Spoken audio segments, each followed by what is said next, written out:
Welcome to Glorious Botafogo, your number one source of Botafogo news in English. Botafogo and Grêmio tied at the Mané Garrincha Stadium today in Brasilia. The country's capital was the host of Botafogo's match today, which is agreed upon, and Botafogo and Grêmio decided to swap the place to where the home team was going to play due to the floods in Rio Grande do Sul. Grêmio took the match to Espírito Santo, and Botafogo took the match to Brasília. But unlike Garrincha, which was amazing and fun to watch, you never knew what was going to happen, Botafogo and Grêmio was a very bureaucratic match. It was a match where Grêmio was oftentimes putting 9 players behind the ball, although they had some really good chances in the first half. I think the best chances of the first half came from Grêmio, except for Vitinho's header on the first half by himself, just went wide of the post. But other than that, most of the offensive actions came from Grêmio. Most of the more interesting plays came from Grêmio, and Botafogo just seemed in a completely different rotation than what we saw against São Paulo. The club has a lot of tools to know when a player is tired and needs to come out, when a player needs to rest, when a player needs to be, preserved for the next match. So I'm not even gonna touch on the subject of who should have played and why not, due to this player was tired, that player was tired, because honestly, I don't know if they're tired or not. You should know, and the team should know, based on the feedback that they get from the medical staff. But it just seems like the team was just in a whole different rotation. It seemed like I don't know what it was. It was a bad match from Botafogo. I thought that Arthur Jorge made some questionable decisions on the starting 11 and who he was subbing in and where they were going in for. And one of the, I like a lot of the players on Botafogo. I like all of them. Okay, I know I get mad at times with Cheche and other players like that, but it's time to talk about Chiquinho. It's time to talk about Chiquinho because he just hasn't been doing great. And today, every time he tried to do the target man sort of thing to hold the ball, he was just falling over, just hoping that the ref was going to call for a foul, and the foul was not being called. But Chiquinho insisted in falling over and over and over and over. I don't think he even got a foul called. If he did, maybe one. The ref wasn't falling for it, but he kept doing it. And speaking of the ref, and we'll touch on the subject later, what a terrible referee. This was a horrendous performance by the main referee, by the by the referee on the pitch, not the linesman, but the referee on the pitch. Horrible.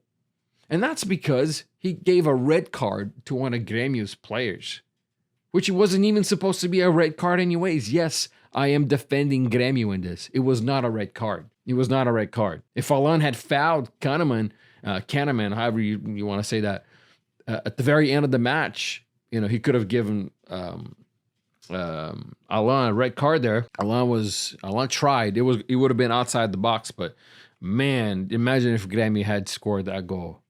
We would have been in deep doo-doo, man. Deep. I mean, we would have been in a lot of trouble. But the match was very uneventful. Junior Santos came in. One of the very few positive things about this match was that Junior Santos is back. Junior Santos out since July or June with an injury, a serious one.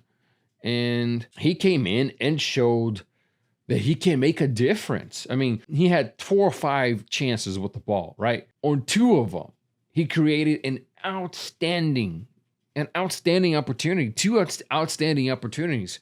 One, he cut into his left and he took the shot, which ended up being a pass to Bastos, and Bastos scored. However, he was offside. Our center back was offside, and the goal did not count. And then Junior Santos once again cut into the left and took another go at it, took another stab at it. And it almost landed into another dangerous opportunity that could have been a goal. I think it would have been so awesome if Junior Santos had gotten the goal there after all he's been through, especially against Grêmio, because Junior Santos scored against Grêmio not last year, but on the first match at the Kleber Andrade Stadium was goals by Cuiabano and Junior Santos on that victory, on the 2-1 victory against Grêmio. I think this is more of Botafogo dropping 2 points than Grêmio earning a point. This was not good for Botafogo in the context of the Brasileirão.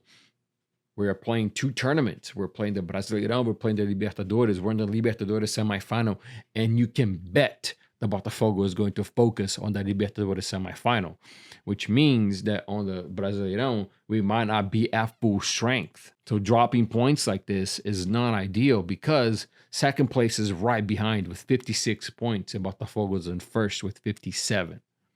So that little extra fat that we had, we burned it off. There are 3 clubs right now in the race for the title, and there's 2 clubs that are threatening us. One is an old known friend called Palmeiras. They're right behind us with 56. And Fortaleza, which was right there with Botafogo neck and neck, they have fallen behind. They have 52 points. And then behind them comes Flamengo and São Paulo with like 45, 43 points, something like that. So they're a little bit further behind. So I think if nothing derails, the fight for the title is going to be between Botafogo, Palmeiras, and Fortaleza. So it's gonna be a tough race. It's gonna be a close race. And I think the only one I believe that are not playing 2 competitions out of those 3 is Palmeiras. But let me just double check. Actually, no.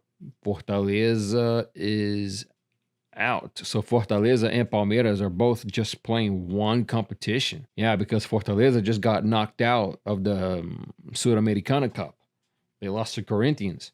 So now Fortaleza and Palmeiras only have the Brasileirão to focus on. Meanwhile, Botafogo has the Libertadores semifinal, which is, in my opinion, much more important than the Brasileirão right now, because we win a very coveted title in South America.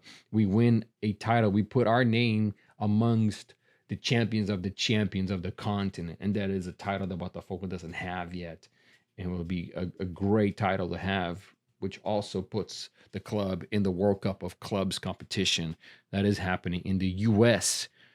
So if Botafogo is playing a match here, you bet your ass I'm gonna be there. So I'm looking forward to it, but the club has to do its homework. The club has to keep its attentions on the Brasileirão, but also focus on the Libertadores. And the match against Peñarol is going to be crucial. The first match is going to be at home at the Newton Santos Stadium. Botafogo has to do its homework because playing Peñarol at their home is tough. Peñarol is a 5-time champion of the Libertadores. They haven't won it in a while, but it doesn't matter. When it comes to that competition, their shirt is heavy. The shirt weighs. The shirt carries. So let's hope that Botafogo can come out with a win at the Newton Santos, a good win, a large win, but a large amount of goals. So then things aren't as complicated at Uruguay. If you've gotten here so far, please subscribe. According to this little graphic here, 73% of you are not subscribed. So if you were watching the video and you're not subscribed, please subscribe to the channel. Please do me a favor. And then if you are interested in buying Botafogo apparel, go on to footfanatics.net. They deliver worldwide, and you can use the code GLORIOUS10 for 10% off. That basically takes care of your shipping. So you buy the product and then you don't have to worry about the shipping. Botafogo will return again next Saturday. If anything happens before then, I'll bring you guys a video. If not, I'll see you for that match and the video after the match.